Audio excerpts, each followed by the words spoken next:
أهلا وسهلا بحضراتكم في حلقة جديدة على قناة من قلب التاريخ. أحب أهني كل الأمة المصرية بعيد تحرير سيناء، وأقول لهم كل سنة وأنتم طيبين. ربنا يجعل يا رب أعيادنا كلها، السنة كلها أعياد وفرح وخير على المصريين كلهم يا رب. إن شاء الله النهاردة هنتكلم عن موضوع مختلف، جديد. خليني أسألك سؤال في البداية كده، سؤال بسيط جدا. ايه اللي ممكن يخلي دولة في وقت من الأوقات عملتها أقوى من الدولار وجواز سفرها محترم في العالم كله، وبعد سنين تبقى العملة بتنهار والسفر بيبقى حلم صعب؟ دي مش قصة اقتصاد بس، دي قصة قرارات وحروب وأزمات واختيارات عبر أكتر من 70 سنة، من أيام الملك فاروق وطبعا لحد زمن التعويم والتضخم. تعالى نرجع لورا ونفهم الحكاية من الأول، حكاية الجنيه والباسبور المصري. في البداية كده، أيام العصر الملكي، طبعا قبل سنة 1952، في عهد الملك فاروق مصر كانت مختلفة تماما. الجنيه المصري كان مربوط بالجنيه الاسترليني، وطبعا الجنيه وكان طبعا الجنيه المصري من أقوى العملات عالميا.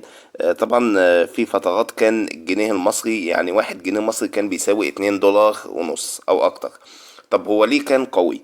طبعا مصر كانت وقتها بتصدر القطن بكميات ضخمة، كان في احتياطي نقدي قوي واقتصاد منفتح على أوروبا والديون قليلة. يعني ببساطة مصر كانت بتكسب أكتر ما بتصرف. والباسبور المصري طبعا، مصر كانت دولة مؤثرة، فيها أجانب واستثمارات، والسفر كان أسهل نسبيا. يعني ما كانت مصر بتساوي باسبور قوي. طيب، نقطة تانية، الثورة والتغيير طبعا من سنة 52 لحد سنة 70. مع وصول الزعيم الراحل جمال عبد الناصر، الجنيه في الأول فضل قوي والدولة سيطرت على الاقتصاد، اشتراكية طبعا. لكن حصلت أحداث قلبت الموازين. طبعا حصل تأميم قناة السويس وحرب 67. طبعا التأثير طبعا مصاريف وحروب ضخمة وتراجع الاحتياطي وبداية ضعف اقتصادي. طبعا الجنيه بدأ يتأثر بسبب طبعا، بس ما انهارش طبعا مرة واحدة. الباسبور طبعا مصر بقت زعيمة للعالم العربي، دعم حركات التحرر ونفوذ سياسي كبير، والباسبور كان قوي سياسيا حتى لو الاقتصاد بدأ يتعب. بالنسبة لسياسة الانفتاح من سنة 70 لسنة 1981، مع الرئيس أنور السادات، الجنيه طبعا سياسة الانفتاح والاقتصادي طبعا وفتح باب الاستيراد اللي حصل، طبعا دخول سلع أجنبية بكثرة وضعف الصناعة المحلية وزيادة الاعتماد على الدولار. طبعا الجنيه بدأ ينزل تدريجيا. الباسبور طبعا بعد اتفاقية كامب ديفيد حصل طبعا علاقات قوية مع أمريكا وتسهيلات في السفر لبعض الدول، لكن حصل توتر عربي مؤقت.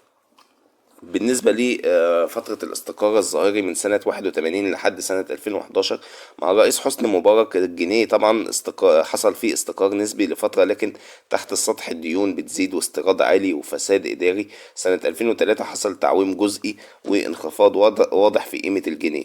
الباسبور طبعا متوسط القوة بدأ كان متوسط القوة بدأ يظهر صعوبة التأشيرات وشكوك في طبعا من بعض الدول، بداية فقدان الثقة في الباسبور المصري. بالنسبة للانفجار سنة 2011 لحد دلوقتي بعد ثورة 25 يناير، الجنيه سنة 2016 حصل طبعا التعويم الكبير. طبعا البنك المركزي قرر يحرك سعر الصرف، الجنيه فقد نص قيمته تقريبا في وقت قصير، بعدها انخفاضات متكررة، تضخم عالي جدا وأسعار بتتضاعف.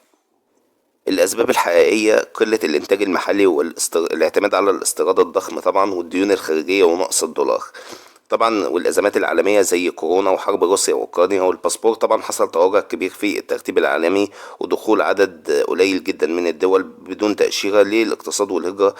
ده غير طبعا الاقتصاد والهجرة غير الشرعية وضغط على الدول المستقبلة.